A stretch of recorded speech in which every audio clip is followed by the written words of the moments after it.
Yes. Mamaya, nandito si dating Senador Antonio Trillanes. Ayan. Diba?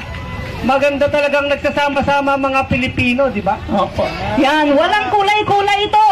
Sabi ko nga mga kababayan, nung ako ay nagla-live sa aking page, may nagsasabi, may kasama ba kayo dyan na medyo kumakaliwa?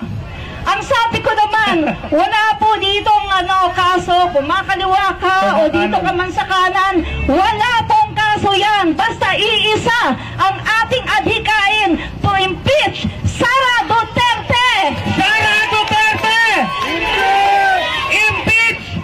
Sara Duterte! Sara Duterte! Impeach! Oh, diba? Nagkakaisa na tayo. O, mamaya darating din.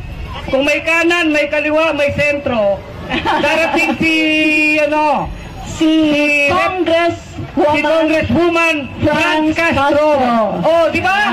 Nagsasama-sama na tayo para mawala na yung impacto. Kung dati nung panahon ng eleksyon, tayo ay nagbabardagulan at nag-aaway. Ngayon po ay isa-set aside natin yan. Matured na po tayo, di ba? Okay. Sumunod kay Bangag. Yan, sinasabi, wala kami ng Pangulo natin ay gusto din ng impeachment kay Sara Duterte. Pero dahil siya ang... So, intindihin po natin kasi Pangulo siya ang kikilos para sa kanya. At tayo yon. Yes. Diba?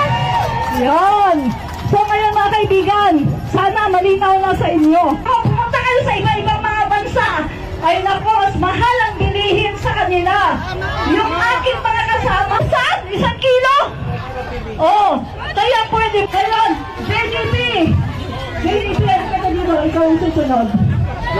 Okay, so palakpakan po natin. Sorry, natanong na natin si Congresswoman Castro. Magpiting ka ng papaliwanag sa social media. Palakpakan po natin, JDP. Maraming salamat sa inyo. Seryoso ba ang ating presidente? Kung hindi seryoso yun, ba't kami nandito? Like... Hindi ako kasi. Nagigets namin eh. Diba hindi nyo palapansin?